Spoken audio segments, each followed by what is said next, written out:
이제 마지막 날 오전 첫 집회를 시작하겠습니다. 사도신경으로 다 같이 신앙 고백하십시다. 전능하사 천지를 만드신 하나님 아버지를 내가 믿사오며 그 외아들 우리 주 예수 그리스도를 믿사오니 이는 성령으로 잉태하사 동정녀 마리아에게 나시고 본디오 빌라도에게 고난을 받으사 십자가에 못 박혀 죽으시고 장사한 지 사흘 만에 죽은 자 가운데서 다시 살아나시며 하늘에 오르사 전능하신 하나님 우편에 앉아 계시다가 저리로서 산 자와 죽은 자를 심판하려 오시리라. 성령을 믿사오며 거룩한 공회와 성도가 서로 교통하는 것과 죄를 사하여 주시는 것과 몸이 다시 사는 것과 영원히 사는 것을 믿사옵나이다. 아멘. 우리 찬송 434장을 같이 부르십시다. 434장 찬송입니다.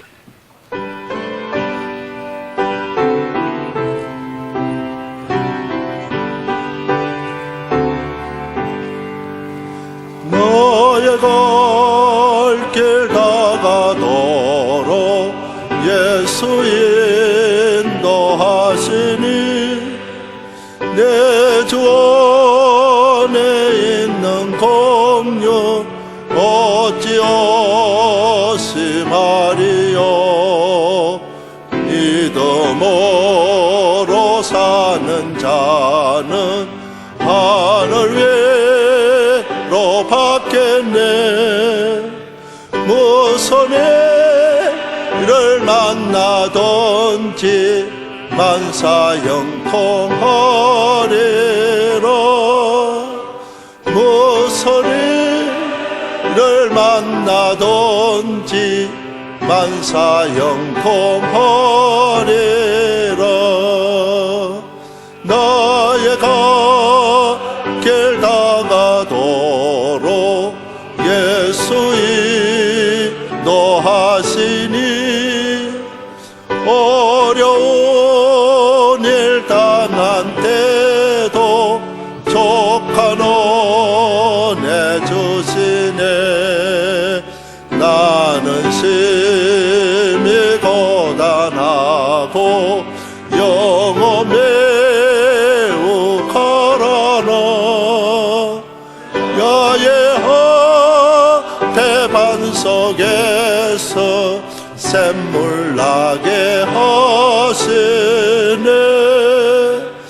나의 배반 속에서 샘물 나게 하시네.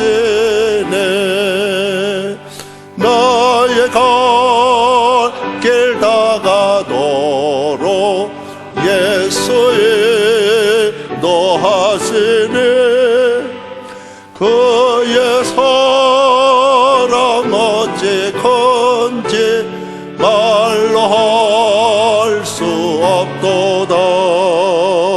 성령 감화 받은 영혼 하늘 날아갈 때에 영영 부를 나의 찬송 예수 인도하셨네.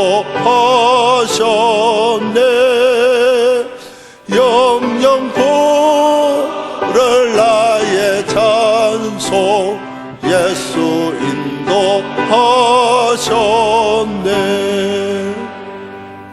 아멘.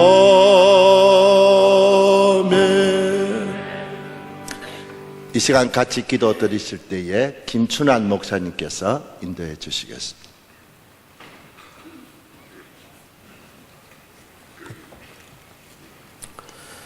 의로우신 아버지, 오늘 저희들이 이곳에서 하나님 앞에 기도하기 위하여 모였사오니 주님의 성령께서 우리와 함께하여 주시사 우리가 항상 말씀과 기도로 거룩하게 도와주시고 기도의 영을 우리에게 부어주시사 늘 기도가 끊이지 아니하는 저희들의 모습이 될 수 있도록 아버지 하나님 축복하여 주시옵소서.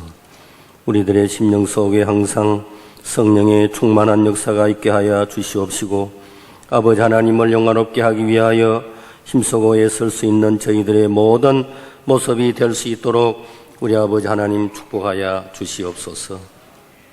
오늘 강의하시는 목사님 외에 주께서 함께하여 주시옵시고 강의를 통해서 우리에게 하나님의 뜻이 나타날 수 있도록 아버지 하나님 축복해 주시기를 간절히 기도하고 원하며 총회장님과 모든 임원 모든 직원들에게 하나님의 은혜가 함께하여 주시옵시고 두고 온 교회와 가정 위에 하나님의 축복이 함께하여 주시사 근심 염려가 없이 이곳에서 하나님 앞에 더욱 많이 기도할 수 있도록 은혜를 더하여 주시옵소서.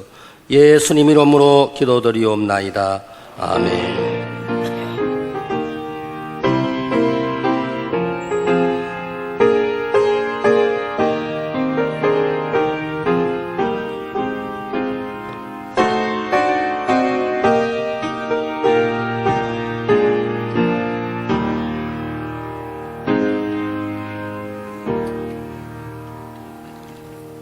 이 시간 성경 봉독을 안성년 목사님께서 해 주시겠습니다.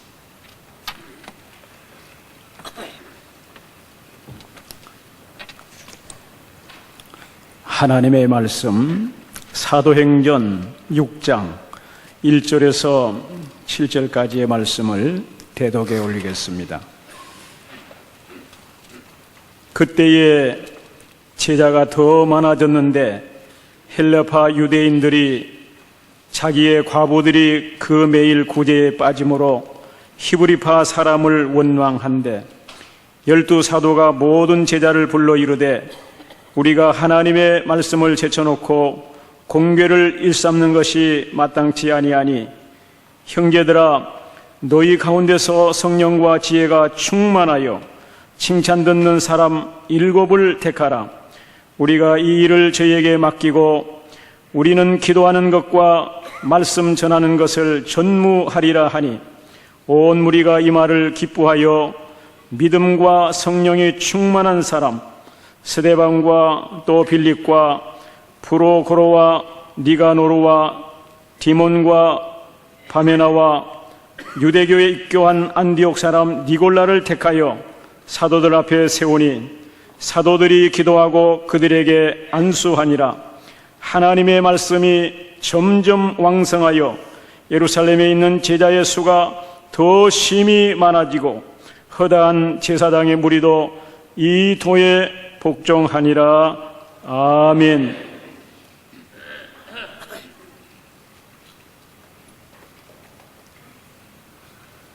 급변하는 세상과 개혁교회의 부흥이라는 제목을 가지고 현 대신대학교 총장으로 계시고 총신대학교 명예교수로 계시는 정성구 목사님께서 나오셔서 강의해 주시겠습니다.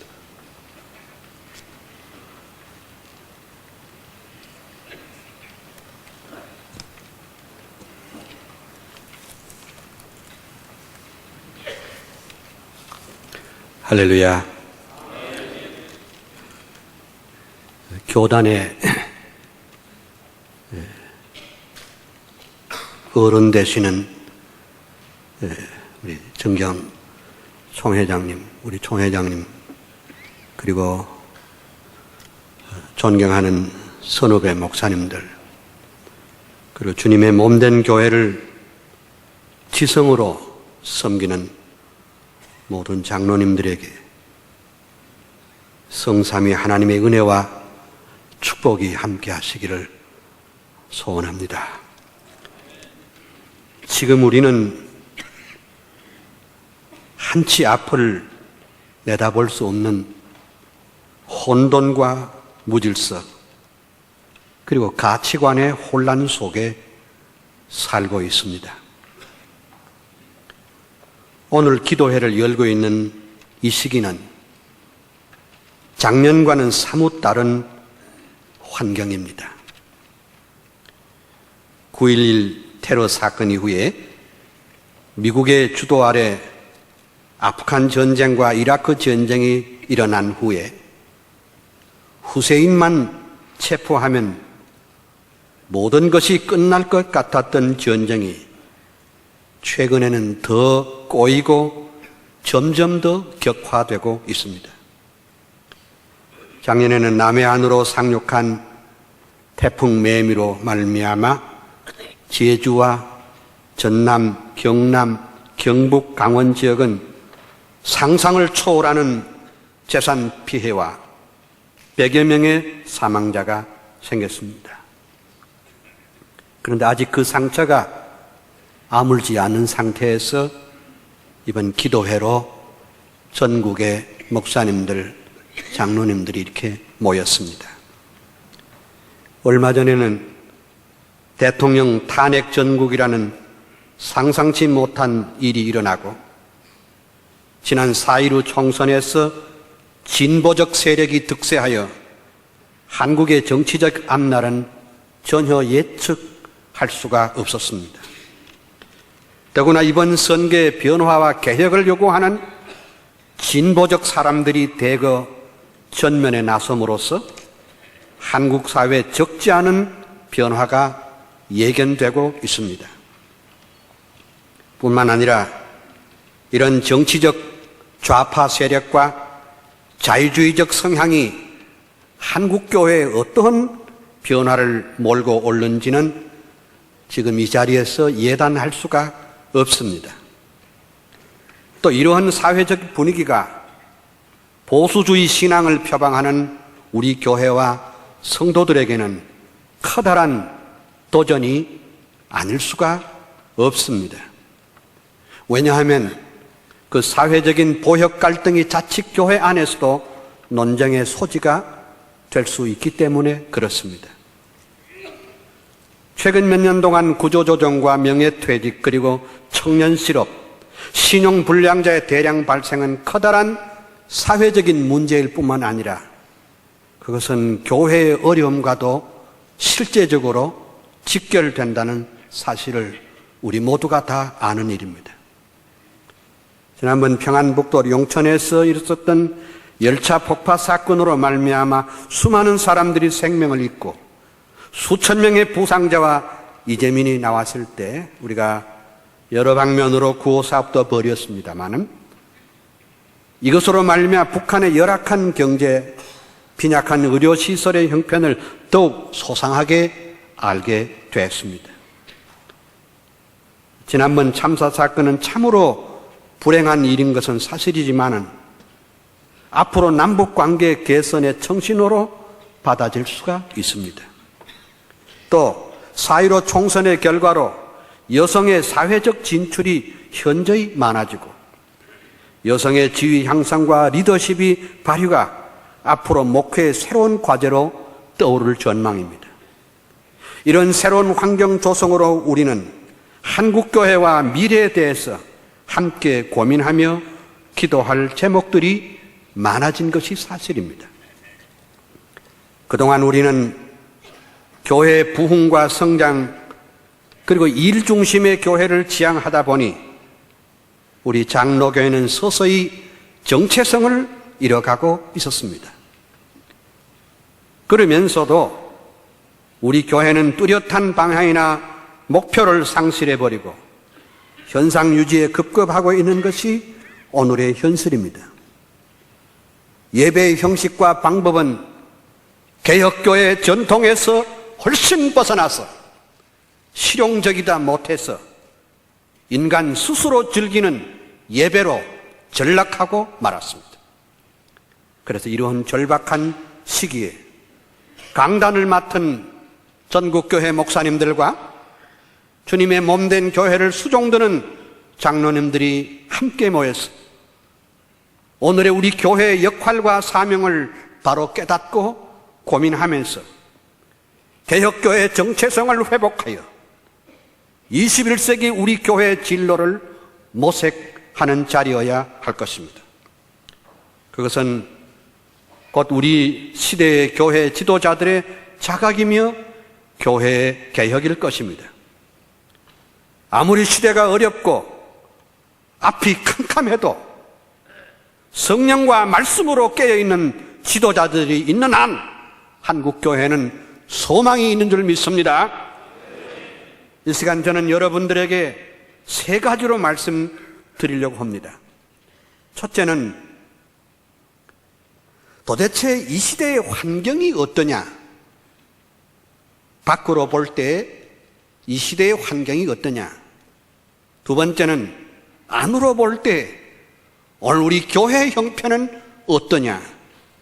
그걸 살핀 연후에 그러면 어떻게 하면 오늘의 안과 바깥의 모든 문제를 해결하고 어떻게 하면 우리 교회가 다시 한번 두 주먹 불끈 쥐고 일어나서 이 한 시대에 우리에게 맡겨주신 시대적인 사명을 감당할 수 있을까?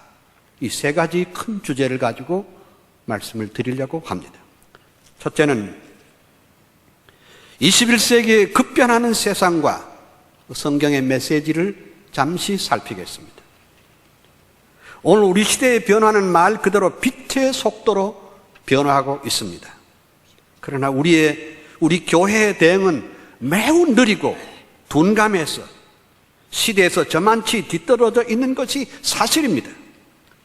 세상이 모두 디지털화되고 컴퓨터를 통해서 모든 서류와 모든 예약과 자금 결제가 이루어지기 때문에 이를 따라잡지 못하는 세대들은 시대의 낙오자가 되기가 쉽습니다. 한 예로서 지난 4월 1일부터 고속철이 개통되어 전국이 2시간대로 좁혀져 편리하게 되자 새마을호와 무궁화호가 서서히 퇴조되고 있듯이 사람들은 그 속도를 따라잡느냐 놓치냐에 따라서 명암이 엇갈리고 있습니다. 지금 서구 사회는 돌이킬 수 없는 다원화 사회가 되어가고 있습니다. 그래서 이 종교 다원적 사회는 예수 그리스도만이 유일한 구세주라는 믿음을 포기하게 만들었습니다. 그들은 기독교만이 하나님께 나아가는 유일한 길임을 인정치 않습니다. 그래서 종교다원주들이 이 세상의 여러 종교와 가치들 중에 구미에 맞는 것을 종교적 슈퍼마켓에 고르면 된다고 저들은 생각합니다. 세상은 우리에게 끊임없이 다양성을 인정하고 종교다원주의를 계속 우리에게 주장합니다. 공영방송들이, 신문들이 앞을 다투어서 사회 명사들을 앞에 세워가지고 기독교만이 참된 종교가 아니라 모든 종교는 똑같다는 식을 공영방송이, 신문이 앞다투어서 지금 이렇게 선전하고 있습니다. KBS의 열린 음악회라든지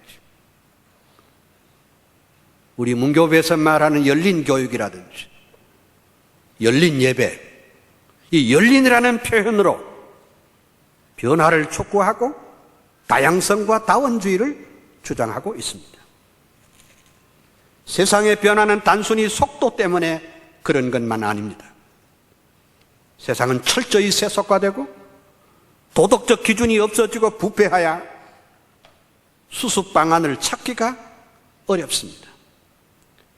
그럼에도 불구하고 우리의 확신은 세상이 아무리 엄청난 속도로 변한다고 해도 변치 않는 진리, 곧 하나님의 말씀의 잣대로 세상과 우주와 인생을 보아야 할 줄로 믿습니다.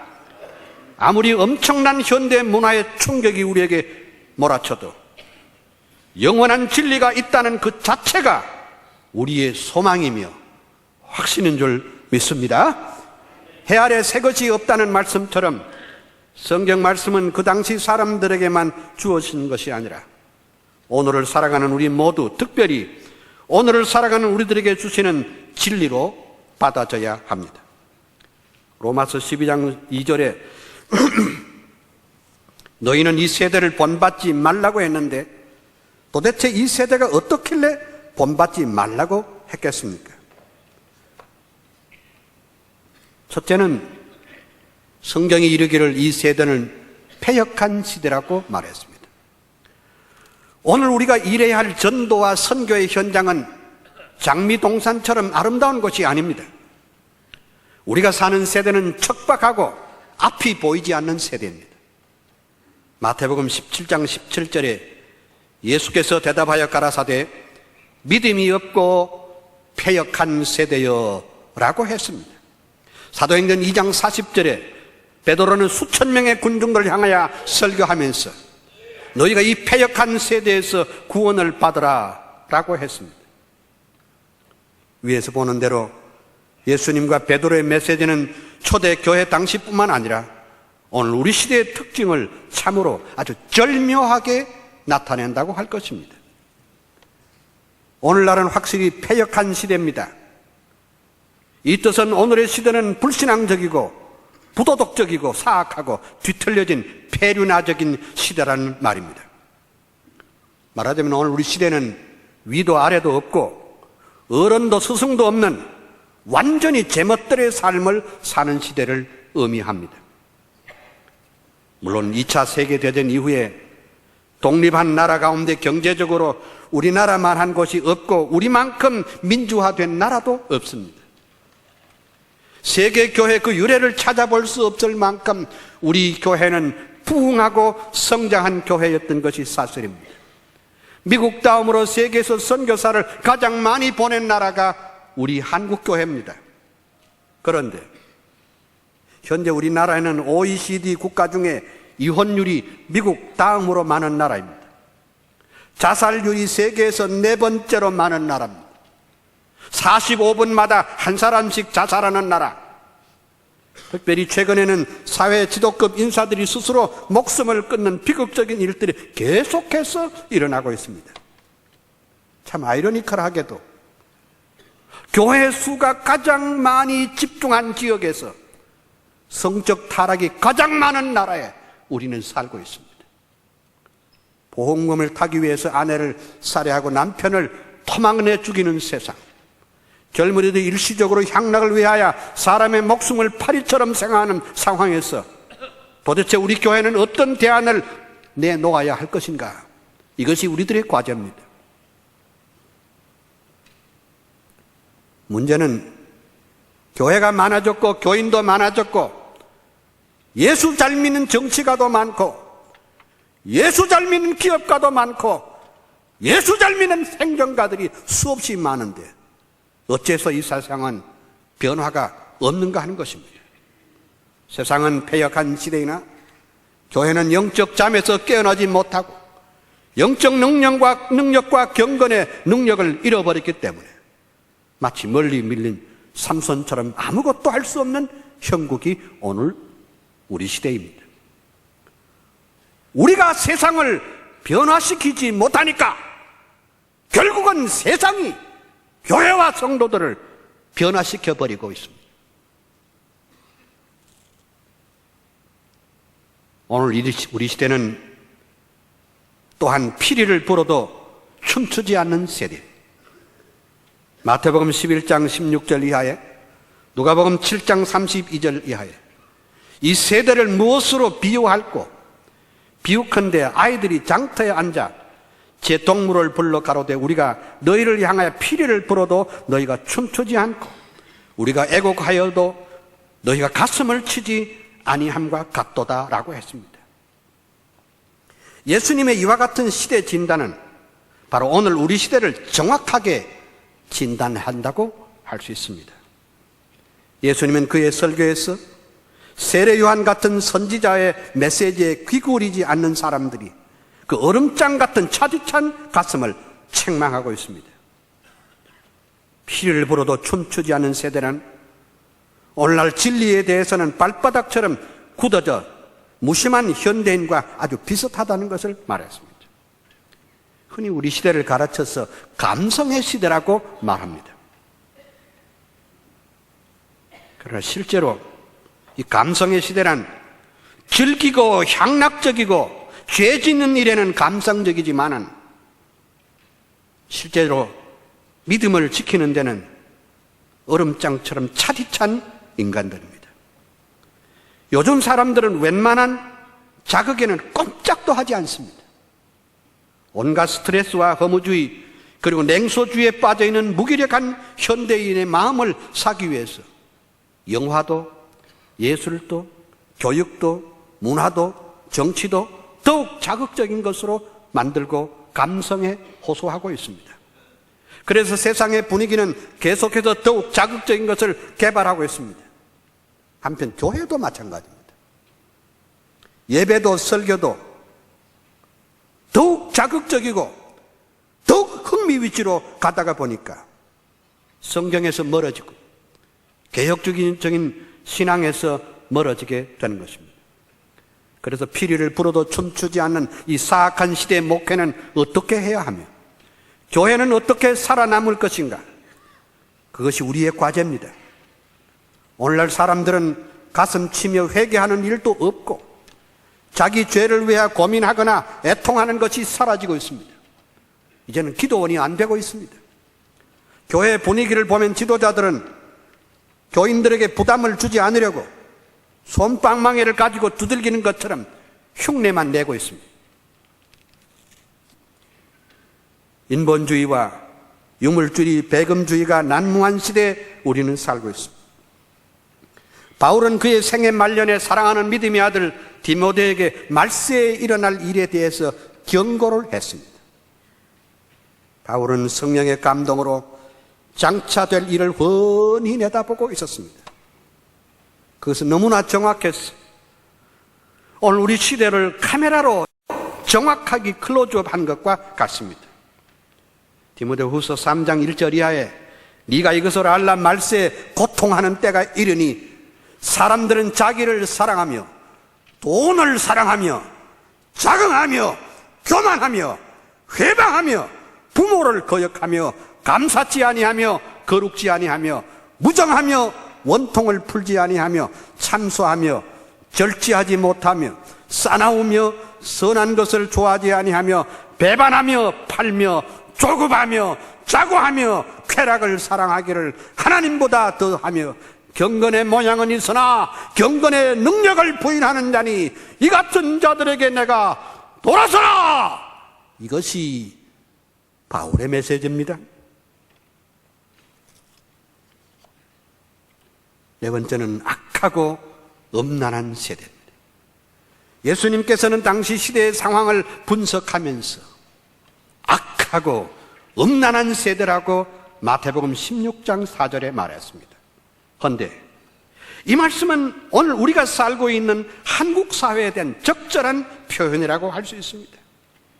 그러면 어째서 1세기의 상황과 21세기의 상황이 그렇게도 비슷합니까? 그것은 1세기 사람들이나 21세기 사람들은 모두가 똑같은 죄인이고 그 인간성은 변치 않았기 때문에 그렇습니다.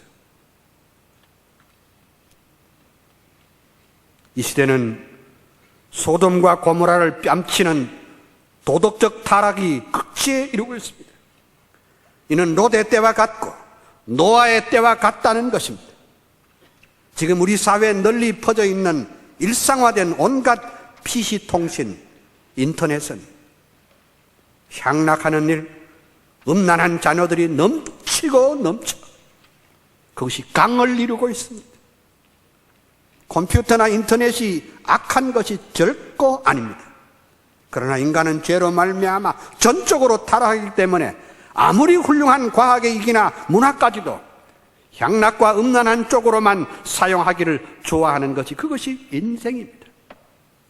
실은 오늘날 사이버 사창가의 모든 젊은이들이 빠져 있고 이 젊은이들이 여기에 중독 현상은 치유가 불가능할 정도입니다.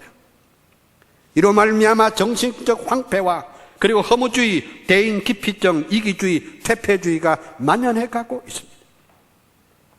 역사적으로 보면 나라가 쇠망한 이유는 가난해서도 아니고 국가의 문명 수준이 낮아서가 아니라 부유하고 힘이 있어도 안으로 부패하고 성적 도덕적으로 타락할 때 망했습니다. 고대 유럽에서 최고의 문명 국가였던 로마 제국이 아주 시원찮고 변변찮은 유목민이었던 훈족이나 당시로서는 야만족 취급을 받았던 게르만 민족으로부터 멸망당했던 것은 그 좋은 예라고 할 수 있습니다. 소득 2만 불도 좋고 IT 강국도 좋고 민주화도 좋지만은 모든 분야에 걸쳐 내부적으로 썩어가고 있다면 희망이 없습니다. 지금 우리는 이러한 위기 상황을 어떻게 대처하며 거대한 음란 사회의 물결을 어떻게 바꾸어서 하나님의 나라 건설과 주님의 몸된 교회를 세우는데 헌신해야 할 것인가 하는 것이 오늘 여기 모인 지도자들의 중요한 과제가 아닐 수 없습니다. 자라는 청소년들을 황폐한 문화에서 보호하고 거룩한 기독교 문화에, 거룩한 성경적 문화에, 거룩한 일꾼으로 세계와 민족과 교회를 위해서 일할 수 있도록 분위기를 조성하고 실제적인 도움을 주셔야 할 분은 바로 우리가 될 줄로 믿습니다. 다섯 번째는 삶의 스타일을 변화시킨 디지털 세대입니다. 마태복음 24장에 보면은 마지막 때에 일어날 징조와 시대적인 변화에 대해서 예수님께서 아주 정확한 표현을 하고 있습니다. 27절에 보면 번개가 동편에서 나서 서편까지 번쩍임같이 인자의 임함도 그러하리라. 과연 오늘날 변화의 속도는 빛의 속도입니다. 과거에는 상상도 못하던 일들이 벌어지고 있습니다. 현대적인 용어를 빌리려면 아날로그 시대에서 디지털 시대로 바꾸어버렸습니다. 이 아날로그 시대의 사람들과 디지털 시대의 사람은 구별되면서 그들 사이에는 세계관도 인생관도 우주관도 신앙관도 엄청난 차이가 있습니다.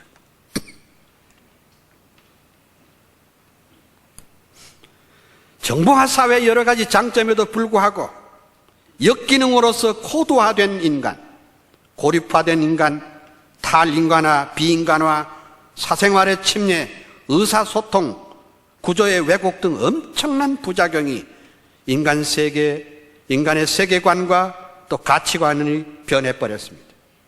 사탄은 현대 문화와 현대 문명을 최대한 활용하면서 그의 왕국을 서서히 확대해가고 있습니다.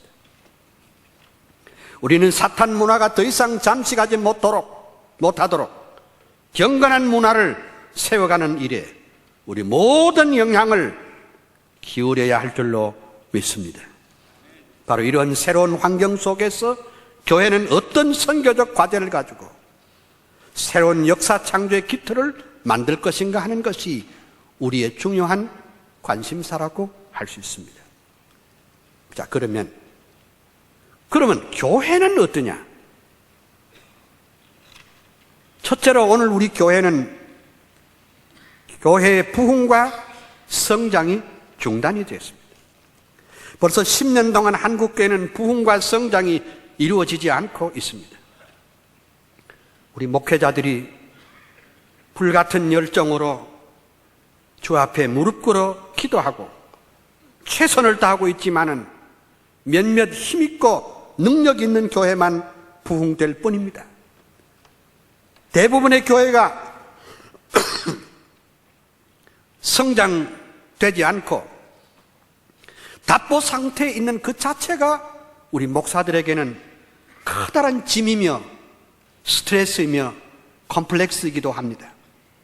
마치 중병에 걸린 환자가 용하다는 의사를 다 찾아가 보지만은 건강에 좋다는 온갖 음식을 이것저것 먹어보기는 하지만은 효과를 얻지 못하는 것처럼 여기저기 온갖 세미나에 교회 성장 비법을 배워도 실제로는 열매가 없기 때문에 늘 낙심하는 것이 우리 목회자들입니다.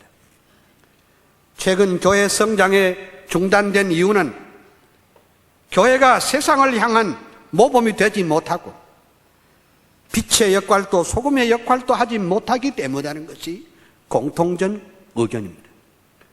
오늘의 교회는 현실 문제에 안주하면서 선지자적 메시지를 잃어버렸습니다.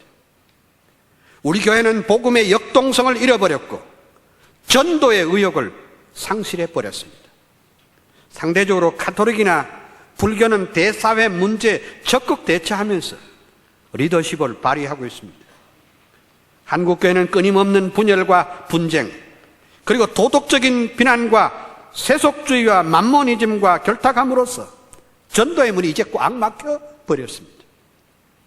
지금 우리 교회는 7,000교회가 넘는다고 하지만은 300명 이상 모이는 교회는 실제로 7%에 불과합니다. 약 500교회 정도가 있습니다. 200명 이상 교회를 기준으로 해도 전체 교회 20%밖에 되지 않습니다. 대형 교회는 불과 여느 손가락에 꼽을 수 있을 정도예요. 교회에서 빈익빈 부익부 현상이 가장 두드러지게 나타나고 있는 형편입니다. 우리 교회는 가난하고 소외된 이웃을 돌보는 데 실패했고 장애자들과 병든 자들을 향한 구체적인 그리스도의 사랑을 실천하는 데 대단히 부족했습니다. 그리고 교회는 젊은이들의 꿈과 비전을 주지 못하고 있고 농촌교회는 인구의 도시화 집중으로 농업 인구가 줄어들고 경제적으로 자립이 어려워져 점점 피폐하고 있는 실정입니다. 실제로 우리 교단만 하더라도 농촌교회는 그저 20명 전후가 거의 전부입니다. 그러니 연약한 농어촌교회 목회자들이 노후 대책은 거의 없는 거나 마찬가지입니다. 대도시 몇몇 교회들의 부흥을 마치 우리 교단의 부흥으로 생각해서는 곤란합니다. 한국교회연합회 통계에 의하면 최근 2, 3년 동안 20만에서 50만의 교인이 줄어들고 있다는 보고가 있었습니다. 부흥도 멈추고 영적 성장도 멈춘 우리 교회, 어떻게 이 거대한 영적인 동력을 불어넣을 수 있습니까? 이것이 우리 교회의 우선적인 과제입니다. 두 번째는 한국교회 고령화 사회입니다. 지금 한국 사회는 65세 이상의 노인이 전체 인구의 7.3%이고 2030년에는 19.3%에 이를 전망입니다. 이는 국민 5명 중에 1명이 노인이란 말입니다. 우리나라는 2022년부터 완전히 고령사회가 됩니다. 성경은 노인을 축복받는 존재로서 존경과 공경과 사랑의 대상이요 지혜의 상징이며 하나님의 소명을 받은 존재라고 가르칩니다. 그런데 현실은 노인은 소외 대상이 되고 경제적, 정신적, 육체적 건강의 약자로서 한쪽 구석으로 내몰리고 있습니다. 교회는 노인에 대하여 동정적이거나 시혜적 차원에서 볼 것이 아니라 제도적으로 시스템으로 노인 목회에 대한 새로운 이정표를 만들어 가야 할 줄로 믿습니다. 우리 한국은 최근에 가장 빠르게 고령화 사회로 변화하고 있습니다. 고령화 사회가 되면서 노동 인구의 급격한 감소가 커다란 사회적인 이슈가 되고 있습니다. 젊은이들이 점점 줄어들고 있습니다. 도대체 대학 신입생을 모집하는데 대학에 사활이 걸려 있는 이유는 대학 정원보다도 학생이 엄청나게 적기 때문입니다. 지금 지방대학은 죽어가고 있습니다. 지금은 지방대학이 살아남기는 강력한 구조조정과 M&A, 즉 인수합병을 시도하지 않으면 살아날 수가 없는 실정입니다. 지금은 유치원의 경우에도 입학아동이 점점 줄어들어서 추가 모집을 해도 정원이 미달되는 지경입니다. 앞으로 지금처럼 출산율이 저하된다면 앞으로 100년 후가 되면 한국 인구는 1600만 명밖에 되지 않습니다. 이는 인구의 3분의 1의 수준입니다. 이런 사회 현상을 살펴보면 오늘 우리 한국교회는 위기에 처해 있습니다. 즉 이 말은 앞으로 100년 후에는 문을 닫는 교회가 속출할 것입니다. 교회 공동화 현상이 일어나고 신학교육과 교회 재정 문제 감당할 수 없는 일이 일어날 것을 우리는 예신하고 있습니다. 그 예로서 120년 전에 언더우드를 한국 선교사로 파송했던 성 라파엘 교회가 지금은 언더우드가 세운 세문안 교회 도움을 받아 건물을 겨우겨우 유지하고 있습니다. 앞으로 100년 후에 중국에 선교사를 파송한 우리가 중국 교회의 헌금을 받을 상황이 생길지도 모릅니다. 한국 사회의 고령화는 결국 교회 구성원의 고령화, 즉 늙은 교회가 된다는 뜻입니다. 이는 장차 교회 재정의 급격한 감소로 해외 선교를 할 수 있는 시기가, 할 수 없는 시기가 올지도 모릅니다. 일할 때 일하지 아니하면 일할 수 없는 밤이 온다는 것입니다. 이런 현상은 대도시에서 1시간만 차를 타고 나가면 농촌계 현실을 보면 우리는 금방 알 수가 있습니다. 세 번째는 한국교회와 세속화 문제입니다. 한국교회는 지금 세속화의 극에 달했습니다. 그 세속화라는 말은 인간의 욕구와 욕망 충족을 미덕으로 삼고 있으며 원리나 원칙도 없습니다. 더구나 윤리나 도덕의 기준도 없으며 감정이 이끄는 대로 가는 자유주의적인 세계관을 갖고 있습니다. 그런데 오늘의 우리 교회들이 부흥이란 미명 아래서 세속주의 현상을 그대로 답습하고 있는 것이 문제입니다. 예컨대 예배의 세속화, 설교의 세속화, 교육의 세속화, 교회 정치의 세속화, 교회 행정의 세속화 등 교회 전반에 걸친 세속화가 교회의 부흥과 성장을 가로막고 진리운동과 역행하고 있음을 우리는 알 수 있습니다. 한국교회 세속화는 이대로는 안 됩니다. 그러면 우리 한국교회가 무엇이 세속합니까? 우선은 교회는 에클레시아, 곧 부름받은 공동체이며 그리스도의 몸입니다. 그럼에도 불구하고 우리 교회가 언제부터인가는 교회가 제도화로 굳어지고 규범화, 전통화가 되어버렸습니다.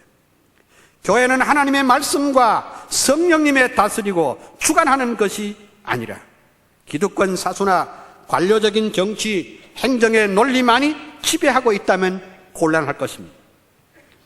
우리 목회자들이 가장 빠지기 쉬운 함정은 목회 성공 지상주의의 몰입인데 이로 말미암아 소유의식과 주인의식이 지나쳐서 여러 가지 혼란과 잡음이 있는 것도 사실입니다.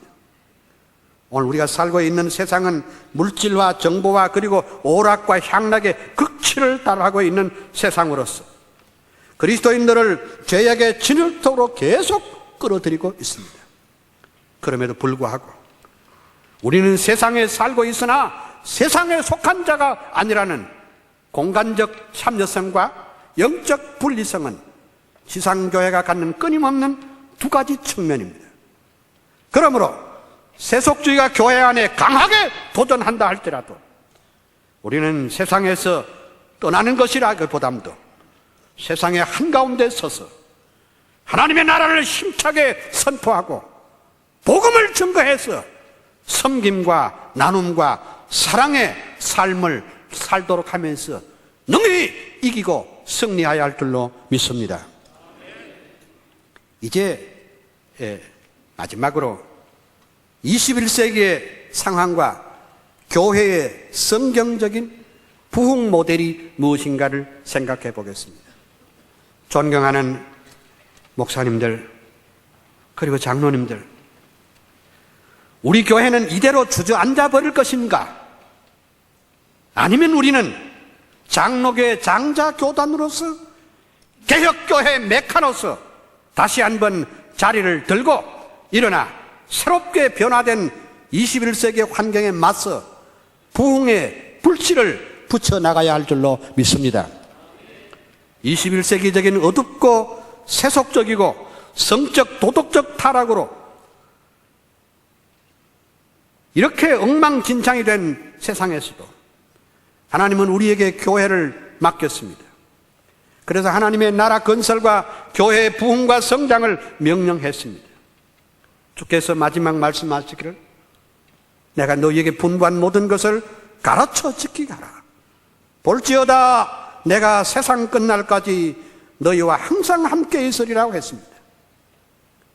예수님께서는 21세기에도 아니 세상 끝날까지 주의 종들과 함께 하시기 때문에 여전히 커다란 소망과 확신을 가지고 일할 수 있는 줄 믿습니다.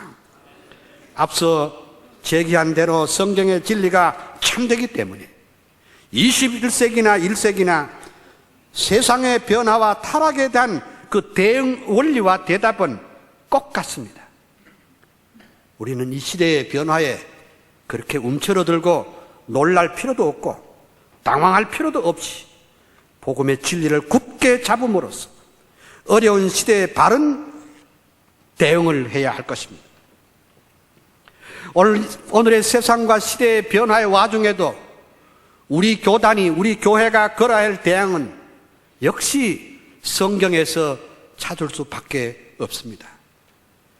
저는 다음과 같이 몇 가지 성경적 대응 모델을 찾아서 오늘 여러분들에게 제시하려고 합니다.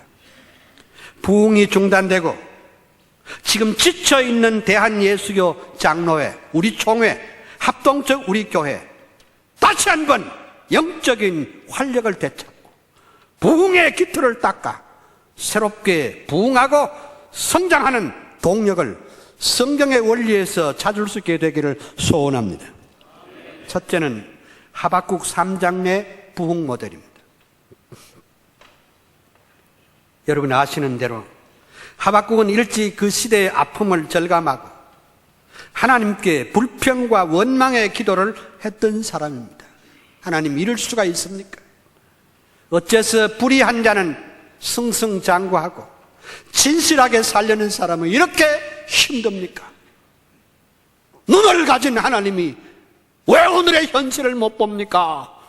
귀를 지으시는 하나님께서 왜 이 소리를 듣지 못합니까? 입을 지으시는 하나님께서 왜 말씀이 없으십니까? 그러나 높은 망대에 올라가서 하나님과 단판 기도를 했고, 그런데 하나님께서는 그렇게 외치는 하박국을 향하여 의인은 믿음으로 말미암아 살리라고 했습니다. 그렇습니다. 의가 없는 시대에도 우리는 믿음으로 살아야 할 줄 믿습니다. 하박국은 하나님의 말씀에서 거대한 충격과 은혜를 받고 그의 생애는 바꾸어졌습니다. 그리고 하박국은 하나님께 엎드려 부흥을 갈구했습니다. 그러면서 그는 부흥의 방법으로서 하나님의 말씀에 놀랐을 때 진정한 부흥이 온다는 것을 선포했습니다. 여호와여, 내가 주께 대한 소문을 듣고 놀랐나이다. 여호와여, 주는 주의 일을 이 수년 내에 부흥케 하소서. 이 수년 내에 나타내시옵소서. 진노 중에라도 긍휼을 잊지 마소서. 하박국은 하나님의 말씀을 듣고 깨달았습니다. 그래서 의심과 좌절과 불평의 사람이 변하여 오직 여호와는 그 성전에 계시니 온 천하는 그 앞에서 잠잠할지니라. 그러면서 그는 주께 대한 소문을 듣고 놀랐다고 했습니다. 참된 부흥이 뭘까요? 참된 부흥의 원동력은 하나님의 말씀에 놀랐을 때만이 참된 부흥이 이루어질 줄로 믿습니다. 이 위대한 진리는 오늘날도 다르지 않습니다. 개인도 교회도 국가도 하나님의 말씀에 충격에 놀랐을 때 참된 부흥은 가능한 줄 믿습니다. 그리고 하박국은 그 부흥이 하나님의 주권 가운데 하나님의 능력으로 되어진다는 것을 말씀했습니다. 그리고는 그 부흥의 내용은 주의 일이 되어야 한다고 했습니다. 그는 바로 깨달았습니다. 말씀의 충격이 그에게 올 때 참된 부흥이 무엇인지를 깨달았습니다. 오늘날 흔히 이해하는 대로 인간적인 성공이나 물질적인 부여나 외부적인 성장만이 부흥이 아니라 하박국은 깨닫기를 주의 일이 부흥되기를 소원했습니다. 주의 일이 뭡니까? 말씀 운동이 부흥되기를 소원합니다. 성령 운동이 부흥되기를 소원합니다. 선교의 운동이 부흥되기를 소원합니다. 하나님께 영광을 돌리는 부흥 운동이 이루어지기를 소원합니다. 이런 뜻입니다. 부흥의 의미를 잃어버리고 외형적인 숫자 중심의 부흥에만 매달리는 오늘 우리 교회에 새로운 방향을 제시하고 있습니다. 이 수년 내에 부흥케 해달라니 2, 3년 만에 부흥해달라는 그런 뜻은 아닙니다. 이 성경이 본 뜻이 주석가 랑게의 해석처럼 하나님의 적절한 때를 의미한다고 했습니다. 부흥도 하나님의 주권 아래 있음을 선포합니다. 그리고 그 부흥의 최종 목적은 찬송이 세계에 가득하도록 하는 선교적인 확장으로 이어져야 한다는 것입니다. 옳습니다.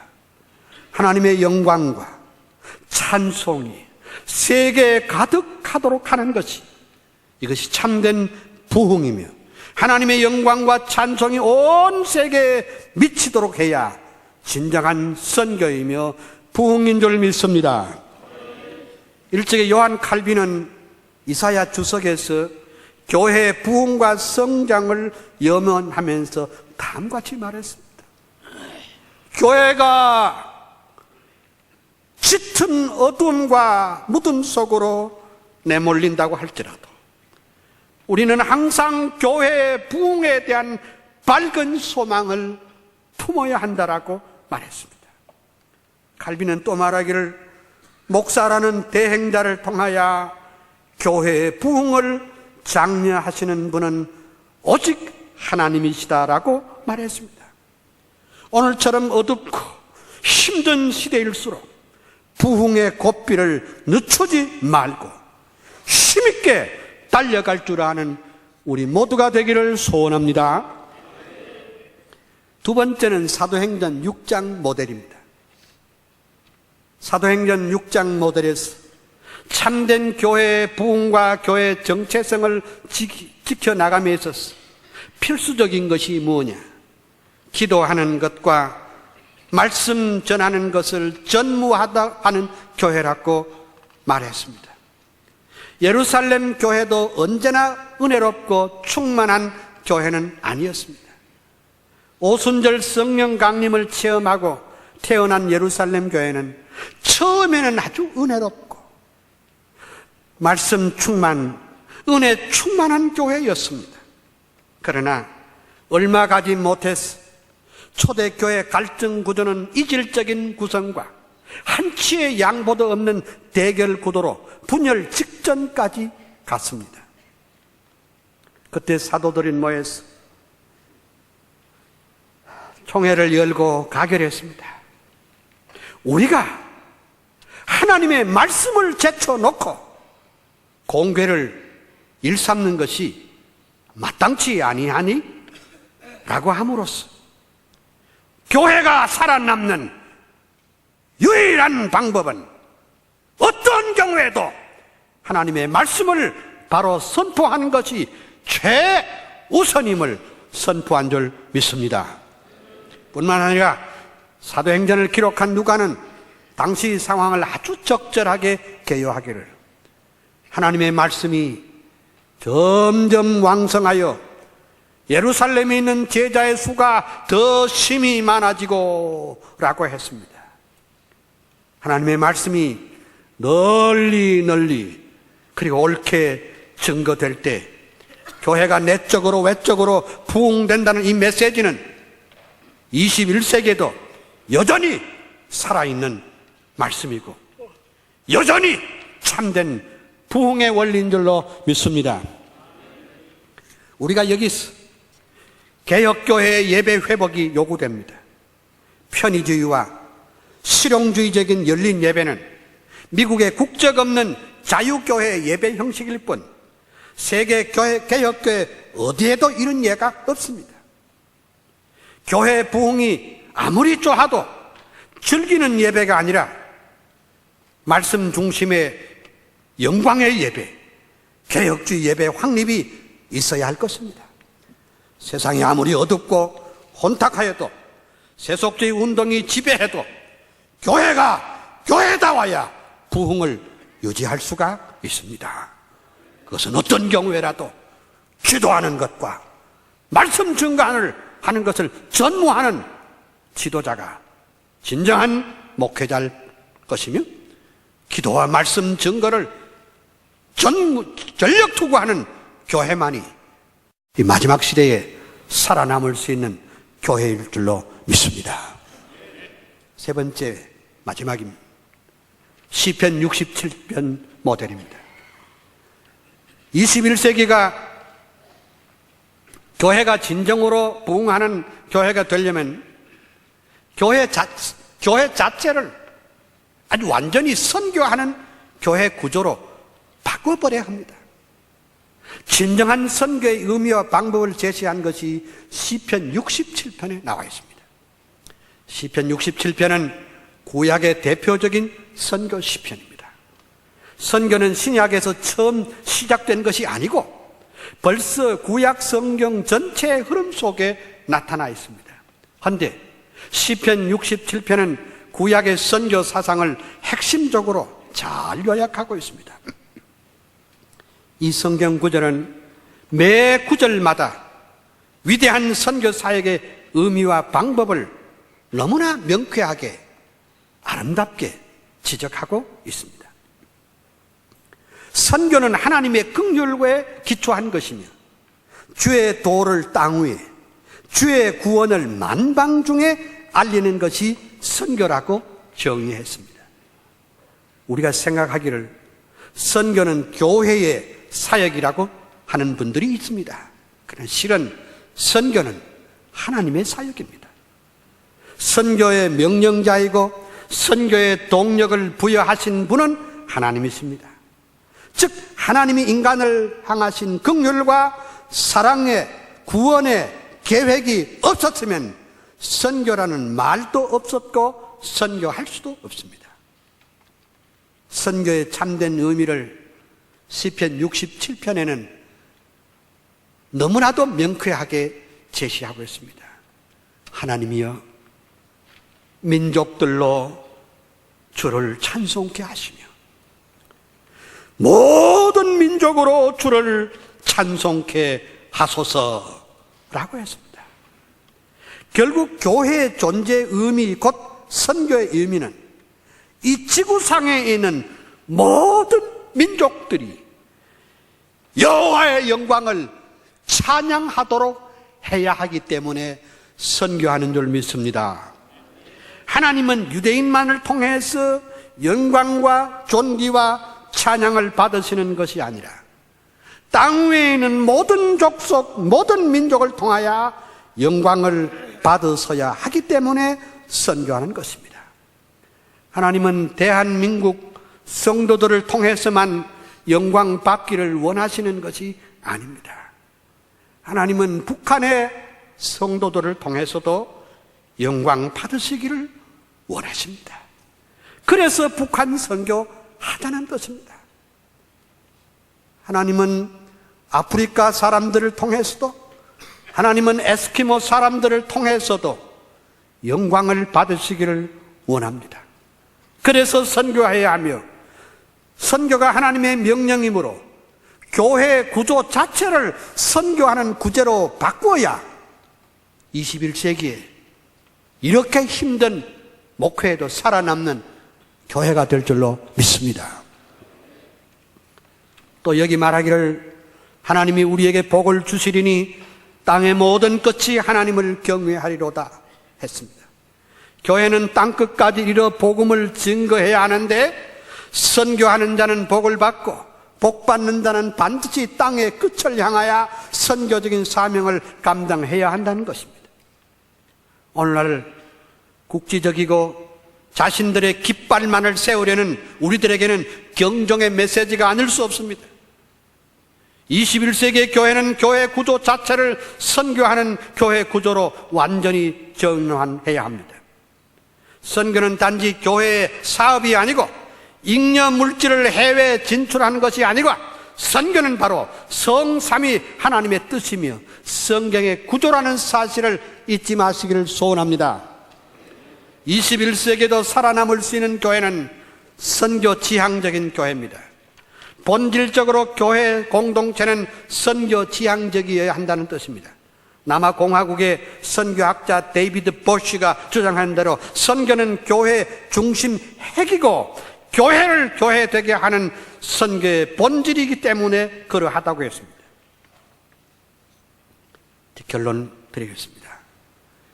존경하는 여러 목사님들, 그리고 주님의 종들을 받들고 교회를 성심으로 섬기는 여러 장로님들, 저는 위에서 성경적인 시각에서 오늘의 사회도 분석해왔고 오늘이 우리 교회가 처한 여러 가지 상황도 분석했습니다. 그리고 문제의 심각성도 말씀드렸습니다. 그러나 결국은 문제 해결의 열쇠는 성경에 있음도 발견했습니다. 이제 저는 결론적으로 오늘처럼 변화무쌍한 시대적 상황과 침체된 우리 교단과 교회의 새로운 부흥의 불길을 지피고 선교의 역동성을 불어넣기 위해서 한두 가지 말씀으로 결론을 내려고 합니다. 첫째, 우리가 진정 대한예수교 장로회로서 큰 집이라면 그 이름값을 톡톡히 해야 할 줄로 믿습니다. 다시 말하자면 우리 이름에 걸맞는 우리 교단의 정체적 확립과 리더십을 확실히 발휘해야 할 줄로 믿습니다. 솔직히 제가 말씀드릴게요.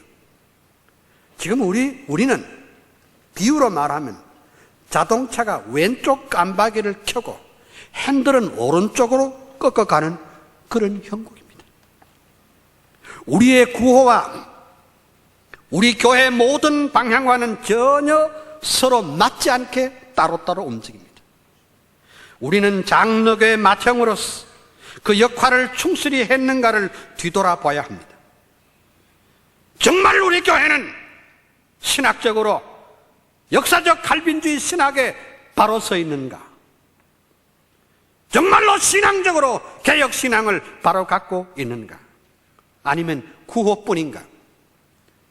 우리의 삶이 진정으로 하나님 중심을 위하여 살아있는지를 되물어야 합니다. 얼마 전에 어떤 군소교단의 목사님이 제게 묻기를, 목사님, 우리는 합동측 교회가 장자교단임을 인정합니다. 그런데 물어봅시다. 그 장자가 차자들에게 도대체 무엇을 해주었으며 지난 세월 동안 우리 차자들에게 장자교회가 무슨 도움을 주었습니까? 라고 물었을 때 저는 대답을 못했습니다. 우리가 한국 장로교회 자존심을 지키려면 그것은 명분이나 명예나 수단이 아니라 진실로 개혁주의 신앙을 가진 자로서 모든 면의 리더십을 보여주어야 할 줄로 믿습니다. 작년에 서점에서 제일 많이 팔린 책의 제목을 아십니까? 작년에 제일 많이 팔린 책이 리더십에 관한 책이 제일 많이 팔렸습니다. 객차가 100량이 있은들 무엇하겠습니까? 기관차가 있어야 객차를 끌고 갈 수 있습니다. 지금 우리 교회는 한국교회 개혁을 위한 리더십을 발휘해야 됩니다. 모두가 자기 중심, 자기 교회 중심, 자기 지역 중심, 자기 사람 중심, 자기 그룹을 위한 이기주의에 사로잡혀 있다가 다른 모든 교단과 교파의 리더십을 빼앗긴다면 우리는 교회의 숫자와 상관없이 우리는 무기력한 교단으로 전락할지도 모릅니다. 둘째, 우리 지도자들은 이 시대의 변화와 개혁의 견인차 역할을 해야 합니다. 앞서 저는 오늘의 사회적, 경제적, 정치적 상황이 너무 어둡다는 것을 말씀드렸습니다. 그리고 오늘 우리 교회가 처한 형편도 가슴이 답답한 것이 너무 많다는 것도 말씀드렸습니다. 그러나 교회의 미래는 우리가 개척하고 일구어가고 부흥시켜야 할 과제이지 포기하거나 책임을 회피해서는 안 된다고 믿습니다. 최근 우리나라의 화두는 변화와 개혁입니다. 차라리 이것은 우리가 정치권의 그것보다도 훨씬 앞서 부르짖어야 했습니다. 그런데 문제는 같은 변화와 개혁이라는 말도 우리가 쓰는 말의 의미와 정치권의 그것과는 사뭇 다릅니다. 로마서 12장 2절에 너희는 이 세대를 본받지 말고 오직 마음을 새롭게 함으로 변화를 받아 하나님의 선하시고 기뻐하시고 온전하신 뜻이 무엇인지 분별하도록 하라고 했습니다. 변화에는 두 가지가 있습니다. 세속주의적인 변화입니다. 그것은 낙관주의적인 세계관으로서 이 세상의 물질이 고루고루 분배가 되고 세상의 모든 제도를 개선하고 민주화 과정을 거치면 이 땅에 유토피아를 건설하겠다는 신막수주의적인 변화입니다. 끝도 한도 없이 이런 식으로 변화해 나가자는 겁니다. 그러나 우리가 추구하는 변화는 그런 것이 아니라요. 오늘 성경이 말하는 변화는 그런 것이 아닙니다. 세속적인 변화가 아니라 중생한 사람들이 여호와의 영광과 그의 주권을 높이면서 끊임없이 하나님의 선하시고 온전하신 뜻을 따라 말씀과 성령으로 새로워져가는 변화인 줄 믿습니다. 그래서 궁극적으로 뜻이 하늘에서 이런 것 같이 이 땅에서도 이루어져야 한다는 것입니다. 이는 곧 주님의 몸된 교회 부흥과 하나님의 나라 건설입니다. 우린 모두가 죄인입니다. 우리는 모두가 어두워졌습니다. 우리는 시대적 사명과 소명을 망각하고 살았습니다. 우리는 하나님 중심의 개혁과 변화의 바람을 일으켜야 할 줄로 믿습니다. 그것은 바로 사도행전 6장에 기록된 대로 기도하는 것과 말씀 전하는 것을 전무하면 민족에게 꿈과 희망을 주는 교회로서 이웃과 아픔을 함께하는 영적 지도력을 회복하는 우리 교회와 지도자들이 되어야 할 줄로 믿습니다. 구원의 즐거움을 회복하십니다. 그리고 해서 민족 지도자들이 하나님의 불꽃 같은 눈앞에 우리가 서야 할 것입니다. 이것이 21세기 우리의 교회의 희망이며 꿈이며 찬송이 될 줄로 믿습니다. 사랑하는 목사님들 그리고 장로님들에게 주님의 평화와 은혜와 축복이 넘치시기를 소원합니다. 한 2, 3분 동안 같이 한번 기도하겠습니다. 다 같이 통성으로 한 2, 3분 기도하겠습니다. 할렐루야. 하나님의 크신 은혜와 축복을 인해서 감사와 찬양과 영광과 존귀를 올립니다. 이렇게 사특한 시대에, 이렇게 죄악이 관영한 시대에, 이렇게 교회적으로도 침체되어 있고 주님이여 부흥이 중단되고 이렇게 메마른 우리 교회 성령의 능력을 덧입혀 주시고 강하게 하여 주시옵시고 능력을 덧입혀 주시기를 원하고 기도합니다. 하나님 아버지여, 농어촌 교회가 피폐해가고 있습니다. 하나님 아버지여, 하나님의 우리 교단이 부흥이 중단되고 있습니다. 다시 한번 우리 교단의 부흥을 일으켜 주시옵소서. 낭패와 실망 가운데 있는 주의 종들에게 영권을 칠변하다 하여 주시옵시고 감당케 하여 주시기를 원하옵고 기도하옵니다. 구원의 즐거움을 회복시켜 주 새롭게 하여 주시옵소서. 예수님 이름으로. 할렐루야. 하나님의 크신 은혜와 축복을 감사합니다. 사랑하는 주님이시여, 이번 기도회가 마치기 전에 우리의 가슴을 달구어 주시옵소서. 구원의 즐거움을 회복시켜 주시옵소서. 특별히 농어촌에서 눈물과 땀을 바쳐 수고하는 우리 목사님들, 장로님들을 위로하여 주시옵소서. 주님의 제단에 붓들을 붙들고 눈물로 호소하는 모든 전국의 목사님들, 장로님들을 위로하여 주옵소서. 두 주먹 불끈 쥐고 이 한 시대의 시대적 사명을 감당케 하여 주시옵소서. 말씀과 성령으로 날마다 새롭게 변화되게 하여 주시옵소서. 어떤 환경이 와도 주님의 십자가 힘있게 붙들고 걸어갈 줄 아는 이 장자 교단으로서의 자존심을 지키는 우리 교단 되게 하여 주시옵소서. 예수님 이름으로 기도합니다.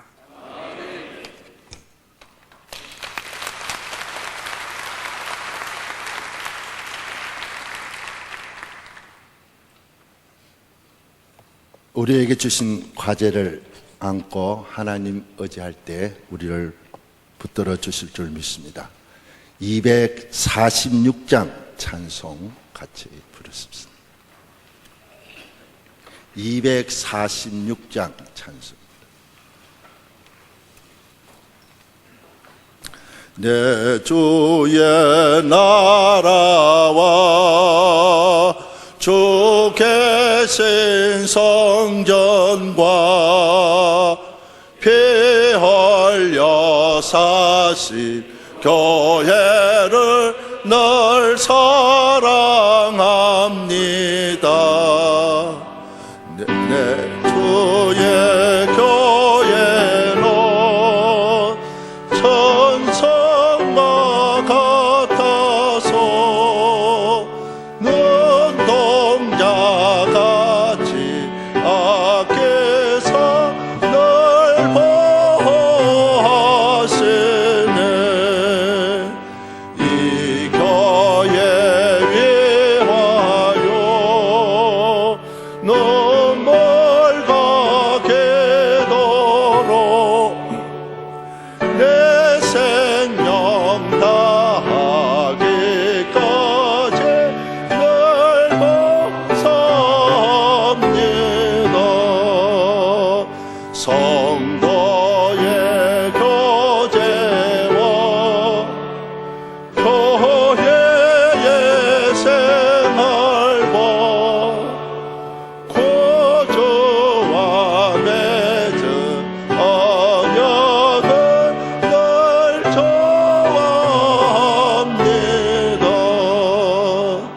하늘의 영광과 베푸신 축복이 진리와 함께 영원히 세원에 넘치네. 아멘. 주님께서 가르쳐 주신 기도 드리십시다. 하늘에 계신 우리 아버지여, 이름이 거룩히 여김을 받으시오며 나라에 임하옵시며 뜻이 하늘에서 이루어진 것과 같이 땅에서도 이루어지이다. 오늘날 우리에게 일용할 양식을 주옵시고 우리가 우리에게 죄 지은 자를 사하여 준 것 같이 우리 죄를 사하여 주옵시고 우리를 시험에 들게 하지 마옵시고 다만 악에서 구하옵소서. 대개 나라와 근세와 영광이 아버지께 영원히 있사옵나이다. 아멘.